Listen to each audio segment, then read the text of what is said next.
Hi there, it's Ed Ludbrook here, and this is video 2 of the series on social media. I hope you've watched video 1. It's called Social Media Nightmare, because it's really important that you understand that whilst you and I are so excited about what social media can do in your business, the fact is that the vast majority of people find this whole area a total nightmare. In fact, it is such an issue that most people don't do really anything on social media, which is such a pity, but it's also quite a challenge in our business because we need everyone doing it. And even if you are some great social media guru, the fact is that your income is based on the actions of your team. Okay, that's the way our business works. So you need to ensure that you know what people are doing. And I find that most people, even those people who think they know social media, they don't really understand how to relate it to their business. And that's what I want to talk about today. I want to talk about what I call the 7 tasks of social media. And what's important to understand here is that there are many tasks in your network marketing business to be effective in your role. Now, they'll relate obviously to getting customers, to sponsoring people into your business, and then developing them and leading them to ensure that they become effective and independent people. Okay? I'm sure you understand that. Well, to perform all of those, that you can split them into specific tasks, and social media is fantastic for some of them, but others they have little or no use. And what we want to do is to understand clearly what are the tasks and what is required, so then we can look at the social media world and go, okay, I need to use that and that social media technology in that way, and a little bit of that, and a little bit of that. And so when people say, oh, you need to use this and you need to use that, you can go, well, hey, I don't. And if someone says, oh, well, if you're not using this technology, you know, obviously you don't, you know, you're going to fail, and you can just go, the person's an idiot, I need to ignore them. That's what we need to do. Okay, so let's think about these 7 tasks for social media. The first one relates to obviously customers, and so let's think about it. You want to create a large customer with residual customer bias, okay? And there are basically 3 major tasks. 1 is you find prospective customers. 2, you get them to try the products, okay? Now you may say, you know, I get to make the sale, but in reality, in our business, we're talking about repeatable products. And so the first time they buy, they're really only trying. Okay, and to do that, you need to have a person. Okay, so the idea of, oh, I can just use this social internet media to get me customers, you're on drugs. It doesn't work that way. Actually, a person needs to get the customer. Okay, but we can use social media to find that potential customer. Do you understand the difference between the two? It's a perfect example. And I hear people saying, oh, we're going to use this technology to just get me customers. You're on drugs if you think that's going to happen. And so what we want to do is, okay, we use the technology to find customers. We have to make sure they try. But then what we want to do is we want to ensure that the customer is inspired to keep using it, to maybe use more products, to maybe use them more often, and hopefully to refer these products on to other people. Okay, so we can get more customers.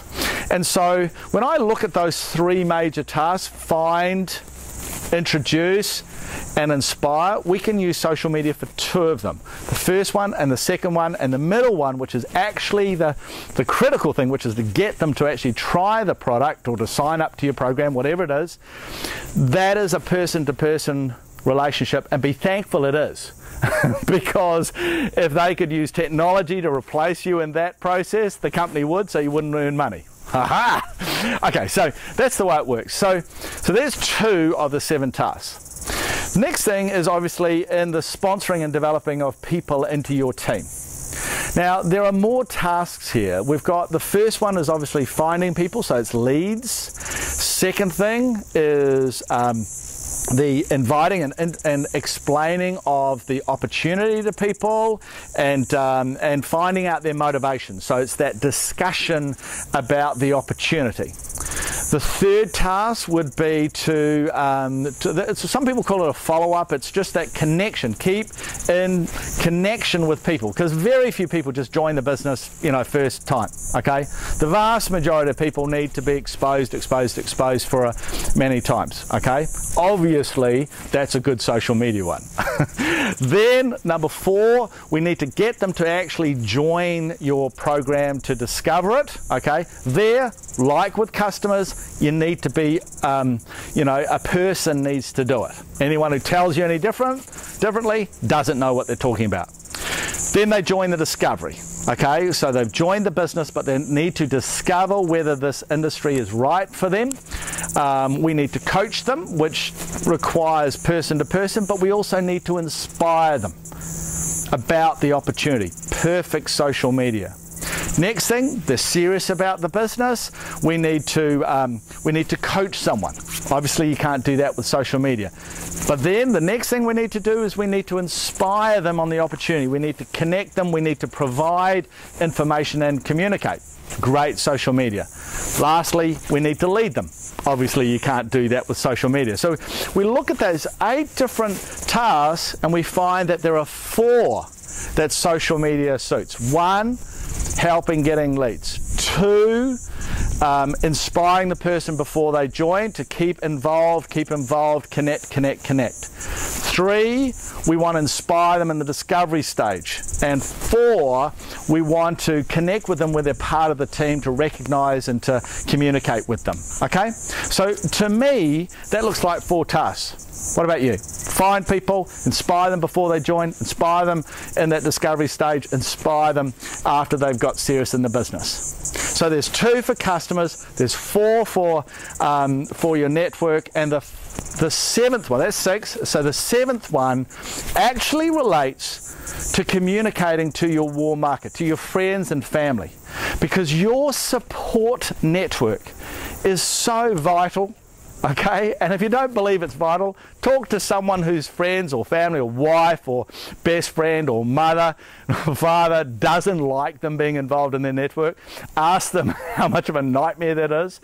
But I tell you what, with social media, it allows you to communicate in basically a third-party way. It allows people to look inside the world of your business and helps them understand and realize that we're a fantastic industry with fantastic people, with great recognition and education, and all's good there. And it's an enormously valuable task that can be provided by social media. In fact, one of the most important tasks. So do you see how there's 7? 2 customers, 4 with the network, and 1 just supporting you in your organization. Okay, now there's lots of little other things as far as the development of you and all that sort of stuff and your own inspiration, but really when it comes to you being effective in the business, there are these 7 tasks. And what you need to do is just to understand more about what they are, because then what we can do is we can step back and say, okay, social media technologies, all you 400-meter social technologies, which ones do we want to use? Understand that? I hope this is valuable. Have another look. And tomorrow I'll explain more about how we want to put that together with different technologies, and I'll talk to you about this new social media program that I know you will want to just jump on, because it's just going to empower you and give you so much confidence with this technology. So thanks a lot. Rock and roll. Bye-bye.